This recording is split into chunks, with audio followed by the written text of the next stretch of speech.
el día de victoria.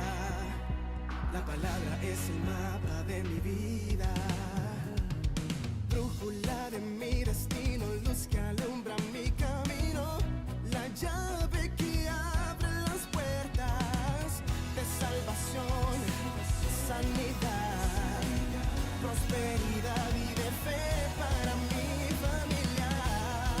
Declaramos y creemos que seremos empoderados por la palabra de Dios. Hoy vamos a continuar hablando acerca del tema que se titula El Espíritu Santo en ti. Y como escuchaste en el repaso, la meta principal de esta serie de mensajes es que puedas observar cuál es la obra que el Espíritu Santo quiere hacer en el creyente. Muchas veces solo vemos al Espíritu Santo a través de las manifestaciones del Espíritu. Vemos al Espíritu Santo en la iglesia manifestado en el hablar en lenguas, por ejemplo, en que alguien se caiga, lo cual eso no es el Espíritu Santo, eso es una reacción al Espíritu Santo en la vida de una persona, ¿verdad? Y que tiene un momento en específico, tiene un propósito en particular, tiene algo en particular que ocurre y que sucede en la vida de una persona. Pero el Espíritu Santo es mucho más que eso y debe verse en la vida de una persona unos resultados en específico, ¿verdad? Tú puedes hablar en lenguas, pero si eres chismoso, la lengua con la que hablaste otras lenguas la dañaste con el chisme. Así que no te hagas tan santo porque hablas en lengua si tu carácter no ha sido renovado por ese mismo Espíritu Santo. Y vamos a ir desde lo más básico en el día de hoy. Lo primero que yo quiero que veamos en el día de hoy es lo que es la relación del Espíritu Santo con respecto a la salvación de una persona.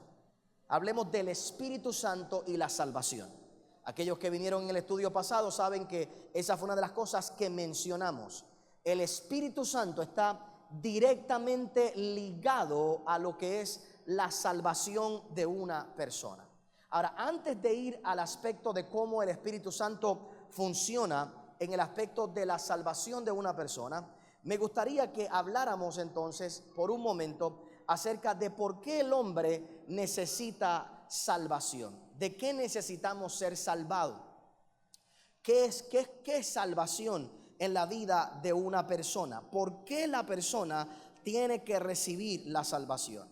Lo primero que yo quiero que tú veas en el libro de Romanos capítulo 3, el verso 23, dice la palabra del Señor: pero ahora, aparte de la ley, se ha manifestado la justicia de Dios, testificada por la ley y por los profetas, la justicia de Dios por medio de la fe en Jesucristo, para que todos los que creen en Él, porque no hay diferencia, por cuanto todos pecaron y están destituidos de la gloria de Dios, siendo justificados gratuitamente por su gracia mediante la redención que es en Jesucristo, ¿verdad? Todos nosotros, por causa de nuestra naturaleza humana, tenemos lo que se conoce la naturaleza del pecado. Comenzamos en un estado pecaminoso, en un estado de separación de Dios o de separación con Dios. Hacia eso vamos a ir en un momento y vamos a explicar entonces un poquito lo que es pecado.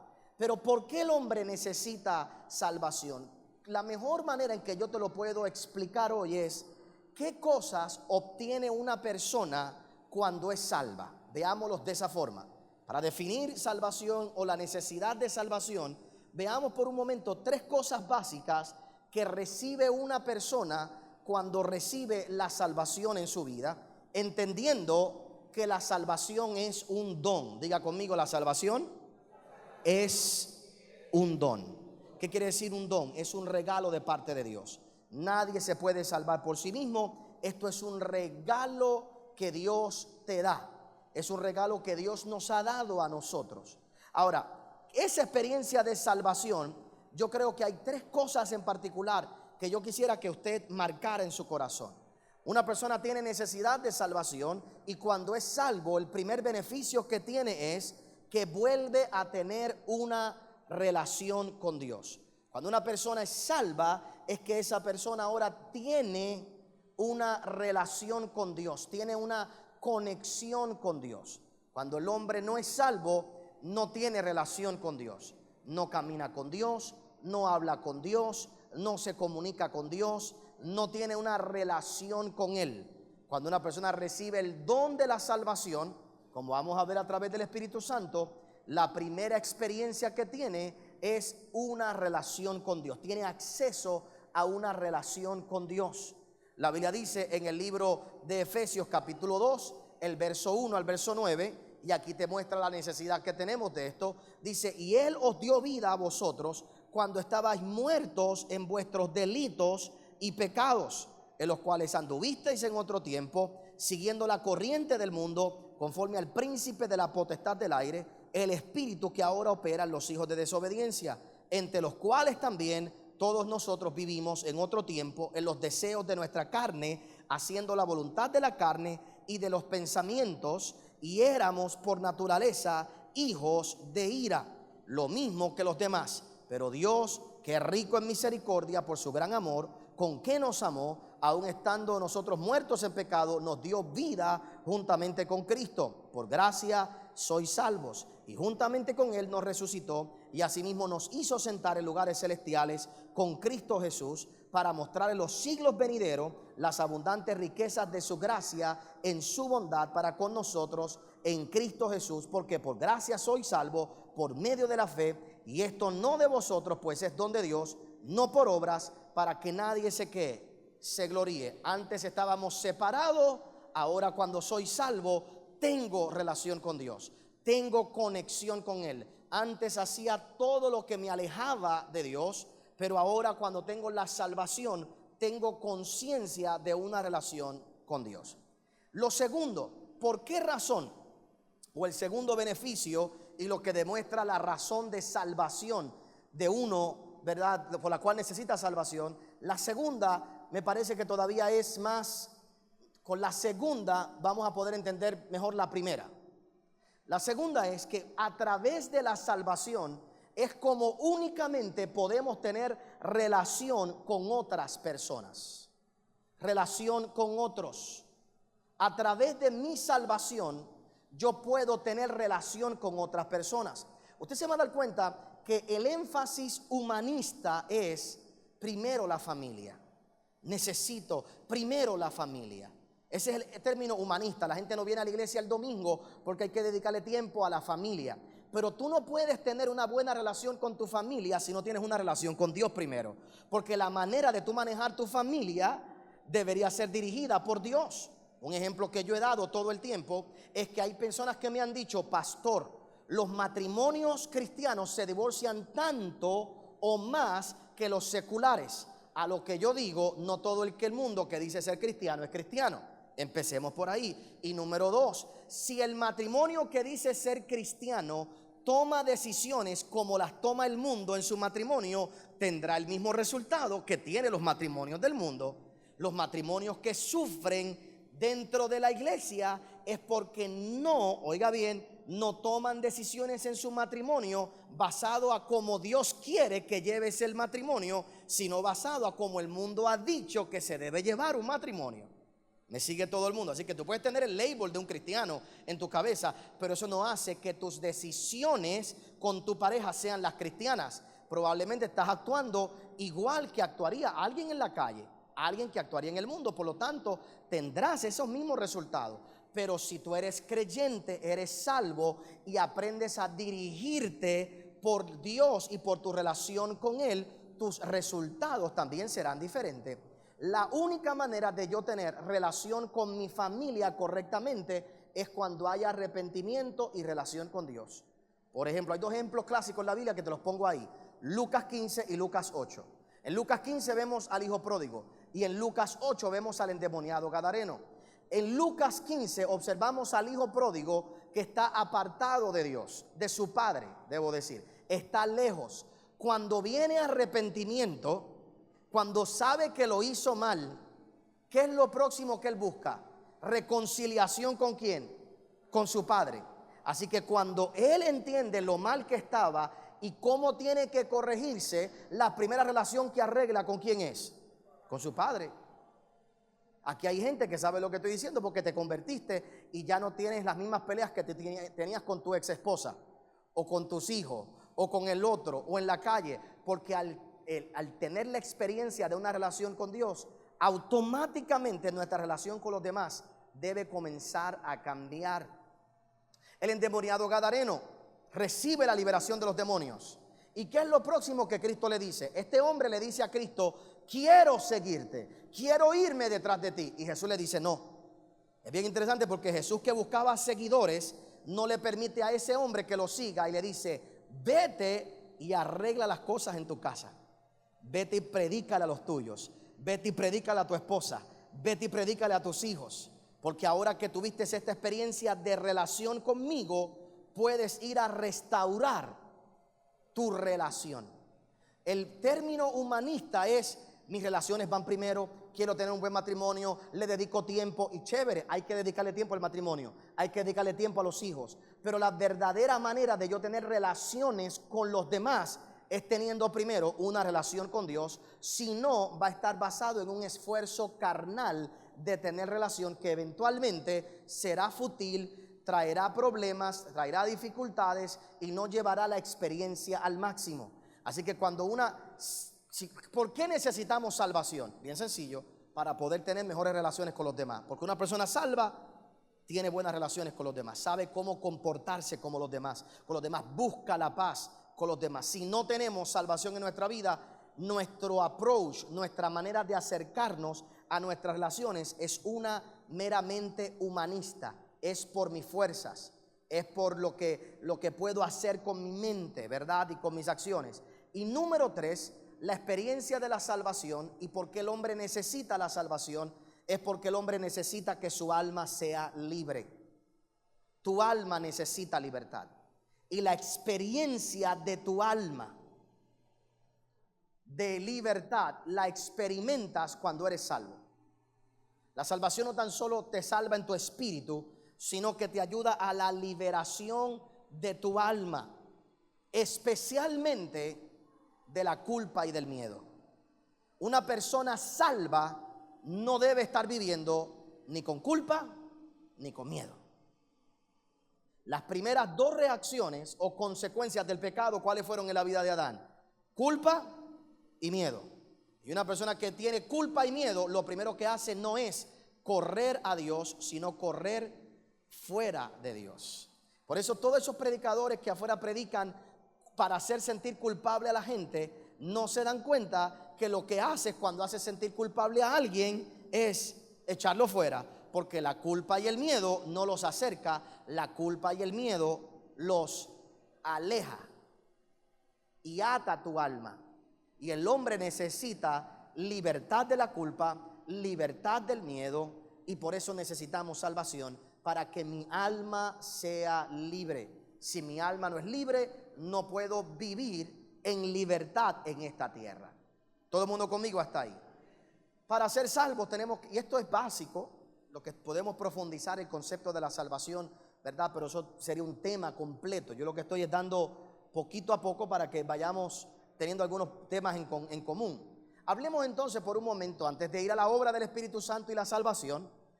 Ya vemos el resultado que debes experimentar, o algunos resultados, por supuesto. Y aclaro para aquellos que nos miran y los que estamos aquí: cuando una persona es salva, tiene vida eterna, va para el cielo. Pero no estoy dando lo que me parece que es obvio, ¿verdad? Estoy dando otras cositas para que podamos estar por cuestión del tiempo. Pero por supuesto, una persona que es salva, de los beneficios más grandes que tiene, ¿cuál es? Bueno, pues no tiene perdición eterna, no va al infierno, tiene la seguridad y la certeza de salvación. Pero la verdad es que ¿de qué te sirve a ti pensar en la vida eterna y no tener una relación con Dios aquí ahora, una relación correcta con tus amigos aquí ahora, con tus hermanos aquí ahora, y tu alma libre aquí en esta tierra? Si lo único que te ofrezco con la salvación es la vida eterna, pero una vida de tortura en la tierra, pues entonces mejor cuando te conviertes debes morirte e irte al cielo. Porque si te voy a amargar la vida, pues entonces es más, bueno, y eso es otro tema, pero oiga bien. Así que lo digo claro, no estoy dando lo que me parece que es bastante obvio. Por supuesto que cuando una persona es salva, lo primero es que tiene vida eterna. Va a pasar la eternidad con el Señor, ¿verdad? Es librado del infierno. Pero vuelvo y repito, en la vida natural, terrenal, la experiencia es caminar con Dios en esta tierra es lo mejor que tú puedes hacer. Como caminó Enoc, como caminó Adán en un momento dado que Dios conversaba con él. Poder tener relaciones correctas con los demás es lo más maravilloso que tú puedas tener. Un buen matrimonio donde la serpiente no te hable y Dios esté ahí es un huerto del Edén. En el momento que la serpiente se mete, está fuera del Edén. Y lo que hay es culpa y señalamiento, ¿cierto? Imagínate vivir en un mundo donde tú eres salvo porque tu alma es libre de la culpa y del miedo. ¿Todo el mundo conmigo hasta ahí? Así que aclarado ese punto. Hablemos por un momento de lo que es entonces pecado para esta definición de nosotros. Hablemos por un momento de lo que es pecado. Y yo quisiera que usted tomara esta definición en el día de hoy. Pecado es un estado espiritual de rebelión en contra del carácter moral de Dios. Cuando hablamos de pecado, de las primeras cosas que yo quisiera que usted viera es un estado espiritual de rebelión. La persona naturalmente se revela a lo que es la parte del carácter moral de Dios, a lo que es la santidad de Dios, a lo correcto de Dios, a lo moral de Dios en su vida. Eso es pecado. ¿Todo el mundo conmigo hasta ahí? Ok. Para bajarlo o entenderlo un poquito más sencillo, hay 4 términos que yo quiero que usted aprenda con respecto al pecado. 4 términos que hay en la Biblia, 2 términos teológicos y 2 términos que hay en la Biblia. No voy a entrar en todas las definiciones de griego y hebreo, pero mírelo aquí. Número 1, hay 4 cosas que usted debe entender. Hay lo que se llaman los pecados de comisión. Diga comisión. Primera de Juan, capítulo 3, 4, esos son los versos que usted puede ver. No va a decir esto es un pecado de comisión, ¿ok? Así que no busque, es una referencia bíblica nada más para que usted entienda el concepto. Pecados de comisión son todos los actos que conociendo que están mal, los hacemos voluntariamente. Un pecado de comisión es que tú sabes que estás mal, sabes que lo que vas a hacer está mal y libre y voluntariamente lo haces. Cometiste la falta. A diferencia de lo que son los pecados de omisión. Los pecados de omisión son los pecados que tú cometes, las faltas que haces, pero que no sabes que estaba fallando. Las hiciste sin saber. Cometiste un error sin saber. Y el peligro de los pecados de comisión es vivir en un error toda mi vida. Porque lo peor que se nos puede hacer creer es que estamos bien cuando estamos mal. Por ejemplo, Abraham, cuando tiene a Ismael, se acuesta con la sirvienta y tiene a Ismael, por 13 años Abraham pensaba que Ismael fue el hijo que Dios le prometió. Y es triste tú vivir 13 años en tu vida pensando que lo que tienes fue lo que Dios te dio y no fue lo que Dios te dio, sino fue un pecado, un error a una decisión que tú tomaste. Atrasó 13 años más lo que Dios le había dicho. Él no lo hizo con conciencia de que, pues no me importa, si Dios no me lo va a dar con Sara, pues lo voy a hacer aquí. No, fue un error que se cometió sin saber las consecuencias, asumiendo que estamos bien, asumiendo que es lo que la cultura dice, pero no era lo que Dios quería. Así que está el pecado de comisión, donde sabiendo voluntariamente lo hago. Está el pecado de omisión, que es el pecado que cometo o la falta que cometo en contra del carácter de Dios sin yo saberlo. Fallé, no me di cuenta. Y se me tiene que hacer presente de que estoy mal para poderlo corregir. ¿Todo el mundo conmigo hasta ahí? Hay 2 conceptos más que yo quisiera que usted entendiera con respecto a lo que es pecado. En la Biblia, una de las definiciones de la palabra pecado es fallar la marca. En inglés es missing the mark. Y viene de un término de arquería, del arco y la flecha. Lo que se dice cuando se usa esa palabra en particular es que fallaste la marca. Se supone que dieras en el blanco, disparaste y te salió mal. En otras palabras, se considera pecado en la Biblia aquellas cosas donde fallamos a alcanzar la excelencia del carácter que Dios quiere que yo alcance. Me quedé por debajo de lo que Dios quería que yo hiciera. ¿Y por qué hago esta aclaración? Porque pecado no es meramente entonces para Dios adulterio o fornicación. Pecado es cuando nos quedamos por debajo de todo lo que tenemos que ser.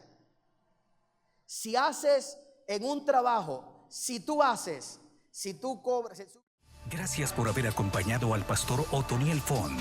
Si este mensaje ha sido de bendición a tu vida, puedes obtenerlo llamando al número que aparece en pantalla. También puedes hacerlo accediendo a nuestra página en internet www.otonielfont.com. Te esperamos en la próxima edición del pastor Otoniel Font.